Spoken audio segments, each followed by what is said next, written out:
जो वीडियो में आप देखेंगे वो है हिंदी मीडियम के क्लास 12th फिजिक्स का विद्युत आवेश तथा क्षेत्र, जिसके पहले के आप और फंडामेंटल वीडियो देख चुके होंगे आप।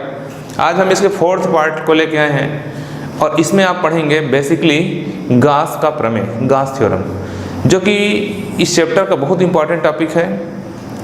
बोर्ड एग्जाम में भी और कॉम्पिटिटिव एग्जाम में भी, दोनों में इसके क्वेश्चन कवर होते हैं। खासकर बोर्ड एग्जाम में तो 100% इस पर क्वेश्चन आने का चांस रहता है। इसको हम 2 पार्ट में पढ़ेंगे। फर्स्ट पार्ट में पढ़ेंगे हम गास का थ्योरम और सेकंड पार्ट में अपन पढ़ेंगे गास थ्योरम के एप्लीकेशन, उसके अनुप्रयोग। तो इस तरह से 2 पार्ट में आज हम अपने फर्स्ट पार्ट में पढ़ते हैं गास के प्रमेय को। क्लियर? तो गास प्रमेय को पढ़ने के पहले अपने को पढ़ना पड़ता है इसमें इलेक्ट्रिक फ्लक्स। सबसे पहले हम इलेक्ट्रिक फ्लक्स, विद्युत फ्लक्स का कॉन्सेप्ट समझेंगे, उसके बाद आगे गास प्रमेय पढ़ेंगे। तो देखते हैं अपन विद्युत फ्लक्स क्या होता है। देखिए, विद्युत फ्लक्स, इलेक्ट्रिक फ्लक्स। देखिए, आपको यह सब पता है कि विद्युत बल रेखाएं क्या होती हैं। पिछले टॉपिक में पिछले वीडियो में आपने पढ़ा है विद्युत बल रेखाएं। तो विद्युत बल रेखाएं क्या होती हैं? किसी धन आवेश से निकलने वाली निष्कोण काल्पनिक वक्र, जो धन से निकलती है ऋण में जाके समाप्त हो जाती हैं, वो विद्युत बल रेखाएं होती हैं। यहाँ पर हम देखें कि सपोज हमारे पास ये कोई धन आवेशित चार्ज बॉडी है, आवेशित पिंड है, तो इससे क्या होंगी, बहुत सी बल रेखाएं क्या होंगी, बाहर निकलेंगी। इस तरह से ये बहुत सी बल रेखाएं से बाहर निकलेंगी और जितनी विद्युत बल रेखाएं से बाहर निकलेंगी उनमें वे बल रेखाएं जो अपने पृष्ठ पर लंबवत होगी। हम सपोज कर लेते हैं कि यहाँ पर ये लंबवत है, सपोज ये 90 डिग्री है। मतलब इन बल रेखाओं में कुछ बल रेखाएं ऐसी हैं जो अपने सतह पर, अपने सरफेस पर लंबवत हैं और कुछ बल रेखाएं ऐसी हैं जो अपने सतह पर लंबवत नहीं हैं। तो यहाँ पर जो लंबवत बल रेखाएं होती हैं, लंबवत बल रेखाओं की संख्या,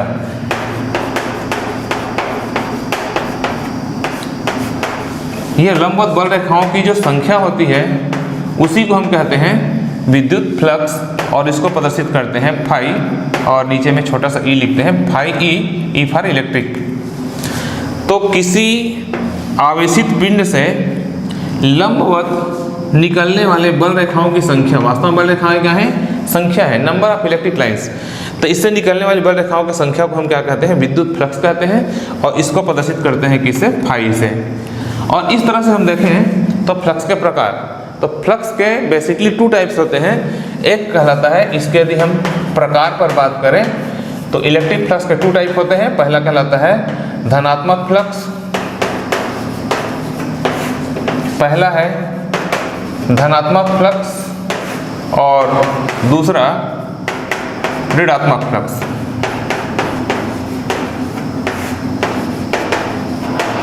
इस तरह से विद्युत बल रेखाएं फ्लक्सों के 2 प्रकार होते हैं, धनात्मक फ्लक्स और ऋणात्मक फ्लक्स। तो हम धनात्मक फ्लक्स किसे कहेंगे? देखिए, अभी मैंने बताया कि मान लो ये कोई धन आवेशित कण है, तो धन आवेश से क्या होता है, बल रेखाएं बाहर निकलती हैं। और यदि ये कोई ऋण आवेश है तो ऋण आवेश पर क्या होती हैं, विद्युत बल रेखाएं अंदर की ओर प्रवेश करती हैं। इस प्रकार से हम देखें तो किसी आवेशित पिंड से लंबवत बाहर निकलने वाले बल रेखाओं को धनात्मक फ्लक्स, और किसी आवेशित पिंड में लंबवत अंदर प्रवेश करने वाली बल रेखाओं को हम क्या कहते हैं, ऋणात्मक फ्लक्स कहते हैं। क्लियर? तो ये कहलाता है विद्युत फ्लक्स। अब हम यहाँ पर देखते हैं कि विद्युत फ्लक्स की हम गणना कैसे करते हैं। विद्युत फ्लक्स कैलकुलेट करने का अपने पास फार्मूला क्या होता है। तो देखिए, यहाँ पर हम एक छोटा सा फार्मूला इसका देखते हैं कि इलेक्ट्रिक फ्लक्स को हम कैलकुलेट कैसे करेंगे।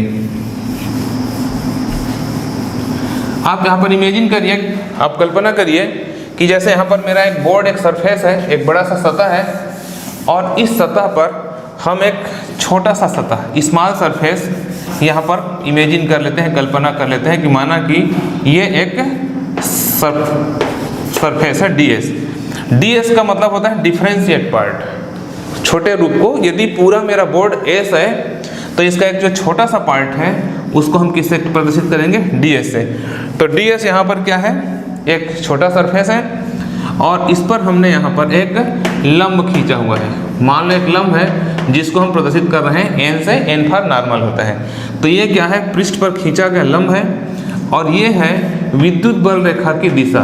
ये है विद्युत बल रेखा की दिशा है और पृष्ठ पर खींचे गए लंब और विद्युत बल रेखा के बीच में जो बना कोण है वो मान लो थीटा है। क्लियर।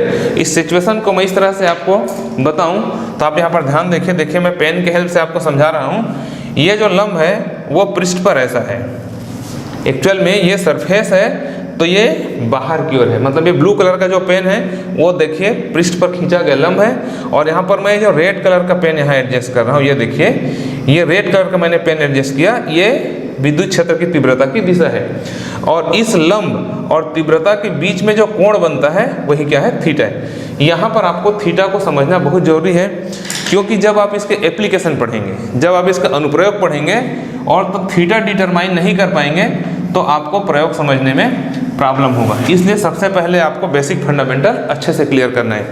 तो अब यहाँ पर हम देखते हैं कि फ्लक्सों की संख्या का फार्मूला क्या होता है। तो फ्लक्सों की संख्या का फार्मूला फाई इक्वल टू होता है E D S cos theta. ये फ्लक्सों की संख्या निकालने का फार्मूला है, phi equal to E D S cos theta, जहाँ पर ई क्या है, विद्युत क्षेत्र की तीव्रता है। इस विद्युत क्षेत्र की जितनी तीव्रता है यह ई है। डी एस क्या है, डी एस इस स्मॉल सरफेस का, इस छोटे सरफेस का क्या है, पृष्ठीय क्षेत्रफल है और यहाँ पर ये थीटा क्या है, यहाँ पर खींचे गए लंब और तीव्रता के बीच में बना कोण है। अब यहाँ पर एक इम्पॉर्टेंट बात क्या है कि कई बार स्टूडेंट्स के दिमाग में एक क्वेश्चन आता है, क्रॉस क्वेश्चन आता है जब हमारा ऑफलाइन क्लास होता है। नेचुरली ऑनलाइन क्लास में आपको यदि कोई प्रॉब्लम हो तो आप तुरंत नहीं पूछ सकते, लेकिन मेरा आपको एक सजेशन है कि आपको मेरे टीचिंग में कहीं भी कोई डाउट हो, कोई प्रॉब्लम हो तो आप मैसेज कर सकते हैं मेरे को, ठीक है। आप मेरे चैनल पर मैं आपको उसको प्रॉपर एक्सप्लेन करके जवाब दे दूंगा। लेकिन कुछ क्वेश्चन जो मेरे को मालूम है कि स्टूडेंट्स को डाउट होते हैं, मैं यहाँ पर खुद से क्लियर करता हूँ। यहाँ पर एक क्वेश्चन आता है स्टूडेंट्स के दिमाग में कि सर यहाँ पर cos थीटा कंपोनेंट ही हमने क्यों लिया, साइन थीटा क्यों नहीं लिया। भाई स्वाभाविक रूप से हम यहाँ पर साइन थीटा भी ले सकते थे या कोई और ट्रिग्नोमेट्री फंक्शन ले सकते थे, 6 ट्रिग्नोमेट्री फंक्शन से। तो उसका रीजन ये है कि यहाँ पर आप ध्यान से समझिए, ये लंब है और ये क्या है, विद्युत क्षेत्र की तीव्रता की दिशा है। विद्युत क्षेत्र की तीव्रता क्या है, एक सदिश राशि है और यहाँ पर हम इसका यदि सदिश वियोजन करें, सदिश वियोजन करें मतलब इसको हम क्या करें, इसके कंपोनेंट्स फाइंड करें तो एक कंपोनेंट ये होगा, एक कंपोनेंट इस तरह से होगा ई का, क्लियर, और एक कंपोनेंट क्या होगा, इस डायरेक्शन में होगा, लंब की दिशा में होगा। तो एक कंपोनेंट ये हो जाएगा ई का और एक कंपोनेंट ये होगा। अभी मैंने आपको फिगर में बताया था कि ये कंपोनेंट क्या है, पृष्ठ पर लंबवत है। आप बोर्ड में ऐसा देख रहे हैं लेकिन वो पृष्ठ से बाहर है।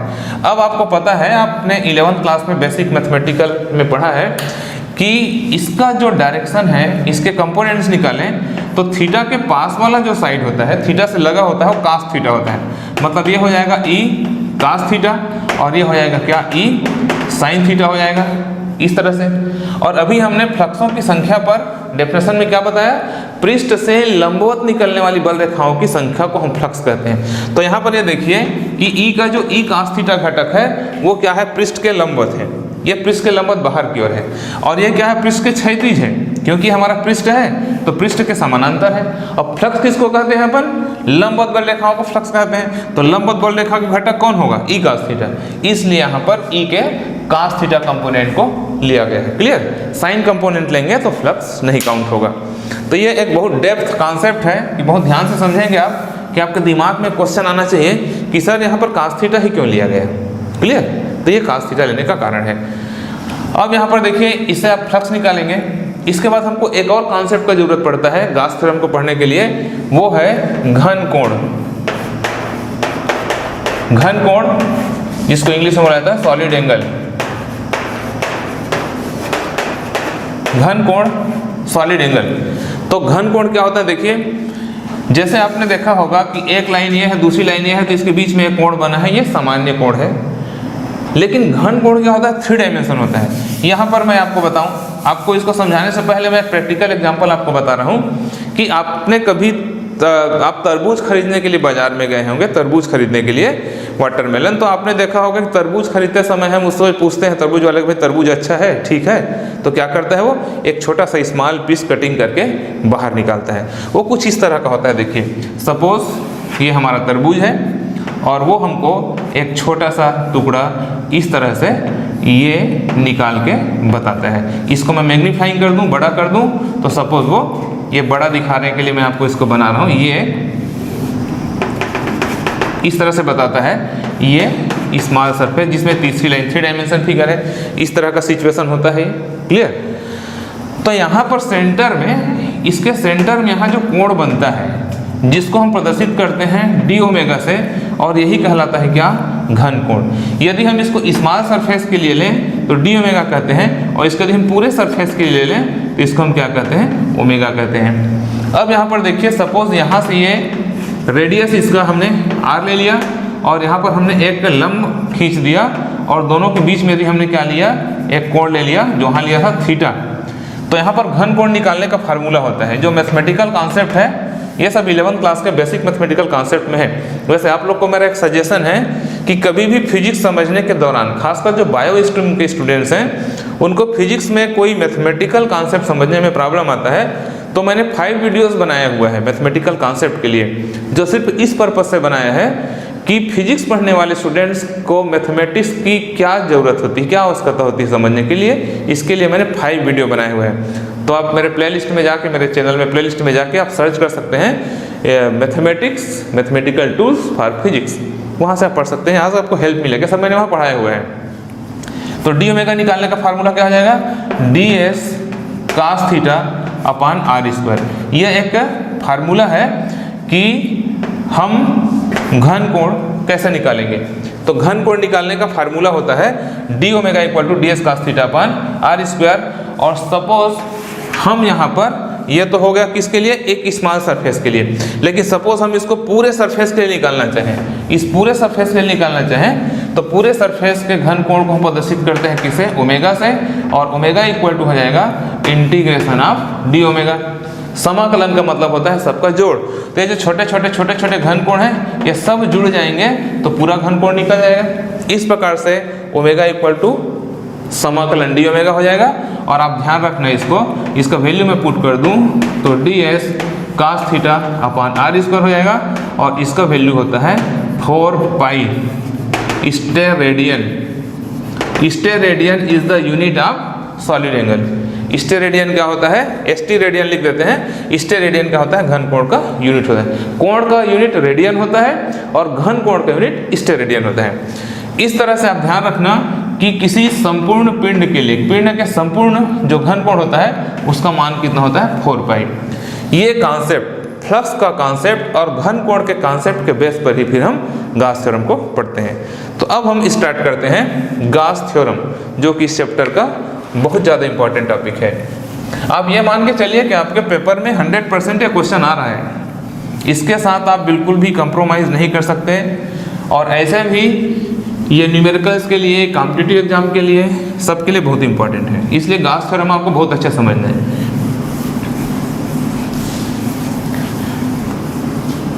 गॉस थ्योरम, गॉस का प्रमेय।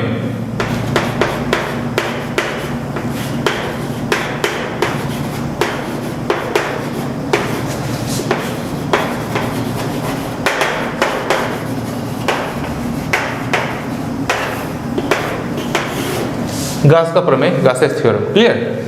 अब गॉस एक साइंटिस्ट का नाम है जिन्होंने फ्लक्सों की संख्या के लिए एक थ्योरम दिया। तो सबसे पहले आप इसका लिखिए कथन। देखिए आपको बोर्ड एग्जाम में कॉपी कैसे लिखना है, ये मैं साथ में आपको नोट्स बनाना आपको सिखा रहा हूँ। देखिए आप कभी भी किसी साइंटिस्ट का यदि आपको रूल पूछता है एग्जाम में, तो सबसे पहले स्टेटमेंट कथन लिखिए और उसको इन्वर्टेड कामा में पूरा वर्ड टू वर्ड लिखिए जैसे बुक में दिया है, बुक इस लैंग्वेज में। क्योंकि आप कभी भी किसी साइंटिस्ट के स्टेटमेंट को अपने कॉमन लैंग्वेज में, एक्सप्लेनेशन के लैंग्वेज में नहीं लिख सकते। ऐसा लिखेंगे तो आपको अच्छी मार्किंग नहीं होगी। इसलिए मेरा आपको सजेशन है कि कभी भी किसी साइंटिस्ट का रूल पूछता है आपको, क्लियर, तो उसको आपको वर्ड टू वर्ड शब्दशः लिखना है। तो यहाँ पर हम उसको लिखेंगे। लिखने से पहले हम उसको समझते हैं कि एक्चुअल में गॉस का प्रमेय है क्या। तो गास ने क्या बताया कि सपोज अपने पास है कोई बंद सतह है।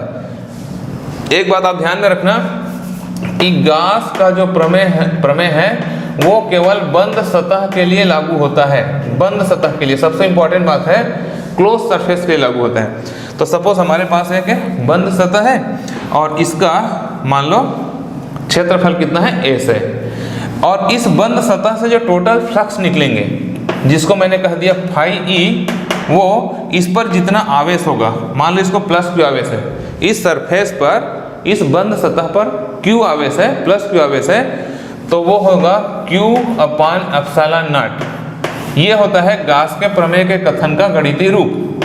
दैट इज करके इसको लिखेंगे, इसको कथन को लिखने के बाद। तो अब यहाँ पर देखिए हम इस कथन को शब्दों में क्या कहेंगे।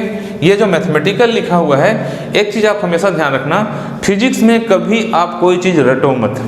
फिजिक्स एक ऐसा सब्जेक्ट है जो कंप्लीटली कॉन्सेप्ट पर बेस्ड है और हर चीज़ इसमें समझने का है। यदि आपको कोई डेफिनेशन लर्न करना है या भी किसी साइंटिस्ट का स्टेटमेंट लर्न करना है, तो कभी भी उसको आप वर्ड टू वर्ड शब्दशः मत रटिए, उसके सेंस को आप अपने दिमाग में बिठाइए, उसको विजुलाइज करिए, उसके इमेजिन करिए कि किस तरह का सिचुएशन। इसलिए मैं पहले फिगर बनाता हूँ और बाद में कथन पर बात करता हूँ।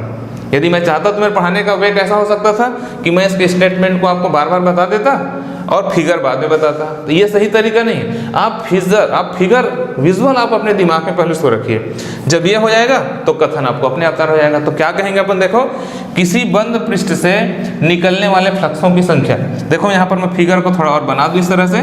तो ये प्लस क्यू चार्ज है जो कि बिंदु ओ पर रखा हुआ है, और यहाँ पर ये घन कोण है, ये हमारा एक स्मॉल सरफेस है जिसको हम ds कहते हैं, ये ds है इस तरह से।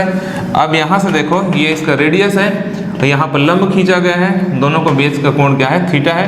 ये विद्युत क्षेत्र की तीव्रता की दिशा है, ये नॉर्मल है। तो ये जो फ्लक्स निकल रहे हैं, देखो ये सब क्या है, इलेक्ट्रिक लाइंस है जो कि क्या है, फ्लक्स है, जो अपने पृष्ठ पर लंबवत है, बाहर निकल रहे हैं। तो गास का कहना था कि किसी बंद पृष्ठ से निकलने वाले कुल फ्लक्सों की संख्या, किसी बंद पृष्ठ से निकलने वाले कुल फ्लक्सों की संख्या उस पृष्ठ पर उपस्थित कुल आवेश का 1/ε गुना होता है। 1/ε गुना होता है। एक बार और आप ध्यान से सुनिए, यहीं से आपको शब्दों में कहना है। मैं बार बार आपको बोल रहा हूँ, आप रटिए मत, यहीं से उसको शब्दों में बनाइए। फाई ई क्या है, इस पृष्ठ से निकलने वाले कुल फ्लक्सों की संख्या, और क्यू क्या है, उस पृष्ठ में उपस्थित कुल आवेश, और एप्सिलॉन नॉट क्या है, विद्युतशीलता, आपको पहले से पता है ये। तो इसको शब्दों में क्या कहेंगे, किसी बंद पृष्ठ से या बंद सतह से निकलने वाले कुल फ्लक्सों की संख्या उस पृष्ठ पर उपस्थित कुल आवेश का 1/ε गुना होता है। ये हो गया कथन, ये इसका चित्र हो गया। चित्र के नीचे आप इसको माना कि लिख के अपने शब्दों में एक्सप्लेन करेंगे। कैसे करेंगे, माना कि एस एक बंद पृष्ठ है जिसमें बिंदुओं पर प्लस क्यू आवेश रखा हुआ है, इसकी त्रिज्या r है, बिंदुओं पर बना घन कोण d ओमेगा है, बिंदु P पर विद्युत क्षेत्र की तीव्रता E है, लंब Pn है। ये मतलब आपको फिगर को एक्सप्लेन करना है, ये आपको लिखना जरूरी है, जिसको मैं हमेशा स्टूडेंट्स को सजेस्ट करता हूँ कि आप उसको अपने लैंग्वेज में लिखिए, उसको रटिए मत। ना मेरा लैंग्वेज कॉपी करिए, ना बुक का लैंग्वेज कॉपी करिए, इसको आप फिगर को देख के आप अपने नेचुरल लैंग्वेज में लिखिए। नेक्स्ट, इसकी गणना या इसका प्रूफ या प्रमाण। अब हम इसको प्रूफ करेंगे। यदि इसका कथन हुआ, क्योंकि एग्जाम हमारा कैसा आएगा क्वेश्चन, गास का प्रमेय लिखो तथा सिद्ध करो, इस तरह से क्वेश्चन आएगा। तो अब इसको हम प्रूफ करते हैं। देखिए, तो प्रूफ करने के लिए हम सबसे पहले क्या करते हैं, यहाँ पर फ्लक्सों की संख्या काउंट करते हैं। क्लियर। तो फ्लक्सों की संख्या कहाँ से, बिंदु P से, बिंदु P से निकलने वाली, बिंदु P से ds पृष्ठ लिखना चाहिए अपने को यहाँ पर, क्योंकि हम छोटे पृष्ठ की बात कर रहे हैं। बिंदु P से ds पृष्ठ से निकलने वाले फ्लक्सों की संख्या, ये हम निकालते हैं सबसे पहले कि वहां से कितने फ्लक्स बाहर निकल रहे हैं। तो फ्लक्सों की संख्या, चूंकि हमने यहाँ पर ds पृष्ठ लिया है, अभी हम पूरे पृष्ठ पर बात नहीं कर रहे हैं, हम छोटे पृष्ठ पर बात कर रहे हैं, तो उसको हम फ्लक्सों की संख्या को कह दिया d फाई ई। एक चीज आप ध्यान रखना, कहीं भी डी लगने का मतलब होता है उसका डिफरेंशिएट पार्ट, छोटा पार्ट। तो D phi E equal to formula है E D S cos theta. Clear? That equal, अब देखो, अब हमको मालूम है कि किसी भी बिंदु पर विद्युत क्षेत्र की तीव्रता, जो हम पहले पढ़ चुके हैं विद्युत क्षेत्र की तीव्रता, कि हमारा ये चौथा पार्ट है। इसके पहले आपको 3 पार्ट प्रिपेयर करेंगे। देखिए, कभी भी आपको मेरा एक सजेशन है कि कभी भी आप हमारा जो वीडियो देख रहे हैं उसको, किसी भी टॉपिक को आपको कंप्लीट करना है तो एक प्रॉपर ऑर्डर में करिए। जैसे आपको पढ़ना है विद्युत आवेश तथा क्षेत्र, तो सबसे पहले पार्ट 1, पार्ट 2, पार्ट 3, पार्ट 4, ऐसा आप उसको एक प्रॉपर ऑर्डर में पढ़िए। सपोज आप इस वीडियो को देख रहे हैं और आपने इसके पहले के पार्ट कंप्लीट नहीं किए हैं, तो आप सबसे पहले उसको कंप्लीट करिए, तब आपको आगे समझ में आएगा। तो एक एक वॉल्यूम को आपको प्रॉपर कंप्लीट करना पड़ेगा। तो विद्युत क्षेत्र तीव्रता का हमको फार्मूला पता होता है, क्या होता है? 1/4 पाई एप्सिलॉन नॉट Q अपान R स्क्वायर। ये इस बिंदु P पर विद्युत क्षेत्र की तीव्रता का फार्मूला है। तो E के वैल्यू को हमने वहाँ पर पुट कर दिया और into ds into cos theta, ये हमने लिख दिया। आगे हम इसको सिंप्लीफाई करें तो दैट इक्वल, आप यहाँ पर ध्यान दीजिए, ds cos theta upon R square. अभी मैंने आपको डी ओमेगा का फार्मूला बताया, तो ये किसका फार्मूला है? ds cos theta upon R square. D omega का फार्मूला है, इसमें पहले इसीलिए पढ़ाया मैंने उसको। तो क्या हो जाएगा? 1/4 pi epsilon naught Q into D omega. ये हो जाएगा डी फाई का वैल्यू, जो कि क्या है? पृष्ठ ds से निकलने वाले फ्लक्सों की संख्या। लेकिन हमको गाउस के प्रमेय में क्या निकालना है? संपूर्ण पृष्ठ से निकलने वाले फ्लक्सों की संख्या। तो यहाँ पर हम निकालेंगे, इसलिए संपूर्ण पृष्ठ S से निकलने वाले फ्लक्सों की संख्या।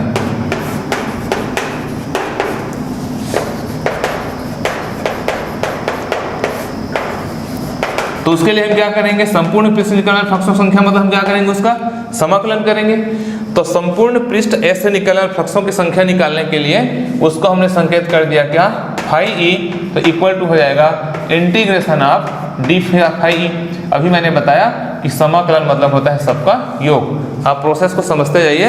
सबसे पहले हमने ds पृष्ठ से निकलने वाले फ्लक्सों की संख्या ये निकाल लिया, डी फाई।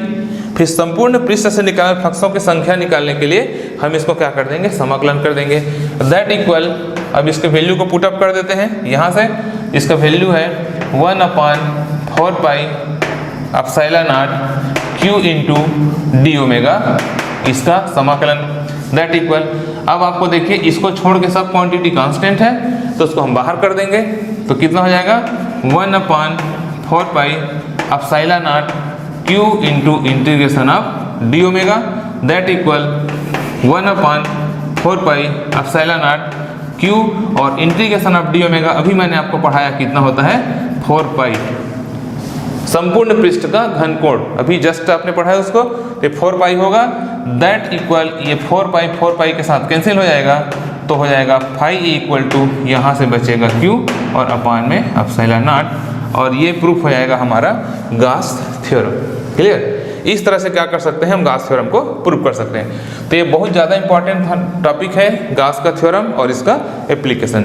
इसके बाद इसमें इसका एक छोटा सा कंडीशन है गाउस थ्योरम का, जो कई बार खासकर CBSE के एग्जाम में थोड़ा क्वेश्चन यदि घुमा के पूछता है तो सीधा सीधा गाउस थ्योरम ना पूछ के उसके कंडीशन को पूछता है। इस पर हम डिस्कस करते हैं।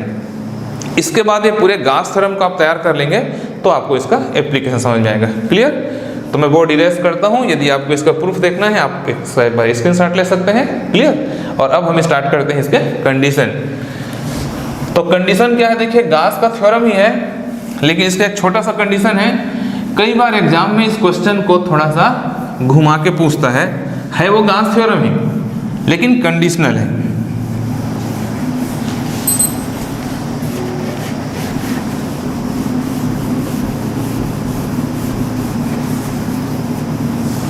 देखिए कंडीशन क्या है कि सपोज अभी हमने एक बंद पृष्ठ लिया था, ये बंद पृष्ठ ले लिया, और सपोज जो आवेश है ये बिंदु O पर प्लस Q आवेश, वो क्या है? इस पृष्ठ से बाहर है। तो यहाँ पर गाउस प्रमेय का कहना है कि अभी हमने आवेश को पृष्ठ के अंदर लिया था, अब हम आवेश को पृष्ठ से बाहर ले रहे हैं। तो यदि कोई आवेश किसी बंद पृष्ठ के बाहर हो तो वहाँ से निकलने वाले कुल फ्लक्सों की संख्या जो होती है वो 0 होती है। ये मतलब इस कंडीशन में जो टोटल फ्लक्स है क्या होगा, वो 0 होगा। ये हमको प्रूफ करना है। क्या हो गया स्टेटमेंट, मैं एक बार रिपीट करता हूँ। यदि आवेश बंद पृष्ठ से बाहर हो तो उस पृष्ठ से निकलने वाले फ्लक्सों की संख्या 0 होती है। तो यहाँ से देखिए ये विद्युत बल रेखाएं हैं। अब यहाँ पर हम एक बंद पृष्ठ ले लेते हैं। इस बंद पृष्ठ को हमने ले लिया सपोज S1, और यहाँ पर एक बंद पृष्ठ बनता है छोटा सा, इसको हमने ले लिया सपोज S2। अब यहाँ पर आप देखिए ये जो विद्युत बल रेखाएं हैं S1 पृष्ठ में क्या कर रही, प्रवेश कर रही हैं, अंदर की ओर जा रही हैं। और यहाँ पर देखिए ये जो बल रेखाएं हैं ये S2 पृष्ठ से क्या हो रही हैं, बाहर निकल रही हैं। तो एक पृष्ठ में बल रेखाएं अंदर प्रवेश कर रही हैं और एक पृष्ठ से बाहर निकल रही हैं। तो इसका जब आप कैलकुलेशन करोगे, जब इसकी आप गणना करोगे तो आपको 50% कैलकुलेशन अभी मैं जो बताया वहाँ से कॉपी करना है। मतलब कहाँ तक करना है, जो हमने निकाला था d phi e equal to निकाला था ds, ठीक है, ये 1/4 pi epsilon naught q into D omega. मतलब समाकलन करने के पहले तक का स्टेप अभी जो मैं इरेज किया वहाँ तक आप क्या करेंगे, इसको कॉपी करेंगे, इसको अगेन कॉपी करेंगे। क्लियर? तो ये हो जाएगा स्मॉल सरफेस ds से निकाल फ्लक्सों की संख्या। अब हम इसको दो पार्ट में बांटेंगे। सबसे पहले S1 पृष्ठ के लिए, तो S1 पृष्ठ में क्या हो रहा है, प्रवेश करने वाले फ्लक्सों की संख्या, करने वाले फ्लक्स।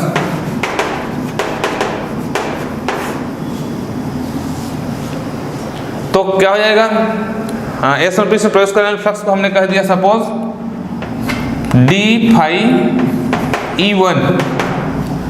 तो ये माइनस हो जाएगा क्योंकि पृष्ठ पर अंदर प्रवेश करने वाले फ्लक्स क्या होते हैं, ऋणात्मक होते हैं। तो minus 1/4 pi epsilon naught q into D omega.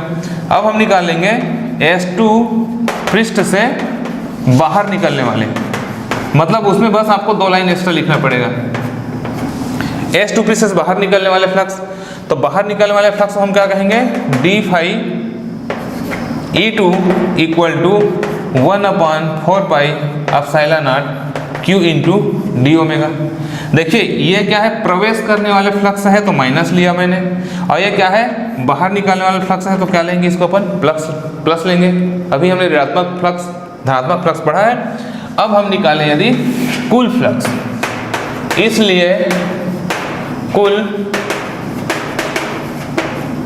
फ्लक्सों की संख्या, तो क्या हो जाएगा, phi e equal to d phi E1 plus d phi E2 that equal, इसका वैल्यू कितना है, minus 1/4 pi epsilon naught q into D omega, और प्लस ये हो जाएगा 1/4 pi epsilon naught q into D omega. अब यहाँ पर आप देख रहे हैं कि माइनस से प्लस है, दोनों कैंसल आउट हो जाएंगे, क्या होगा, 0 होगा। इस तरीके से प्रूफ हो जाएगा कि यदि आवेश पृष्ठ से बाहर हो, क्लियर, यदि आवेश पृष्ठ से बाहर हो तो कुल फ्लक्सों की संख्या क्या होती है, 0 होती है। फ्लक्स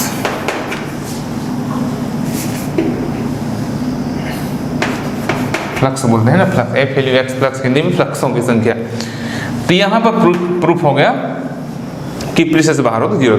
इस तरह से आपने देखा कि आज हमने पढ़ा फ्लक्स क्या होते हैं, इलेक्ट्रिक फ्लक्स क्या होते हैं, विद्युत फ्लक्स, घन कोण, गास का प्रमेय का कंडीशन। इसके बाद इसका नेक्स्ट जो आपको टॉपिक इसमें इंक्लूड होता है वह गास प्रमेय का अनुप्रयोग है कि इसके क्या उपयोग हैं, इस प्रमेय का हम किस तरह से उपयोग करते हैं। इसको स्टडी करने के लिए आपको मेरा नेक्स्ट वीडियो देखना पड़ेगा। क्लियर? तो आप इसको ध्यान से रिवीजन करिए, और यदि आपने हमारा चैनल सब्सक्राइब नहीं किया है तो चैनल आप सब्सक्राइब करिए ताकि कंटिन्यूअस आपको मेरा वीडियो प्रोवाइड होता रहे। Okay, thank you.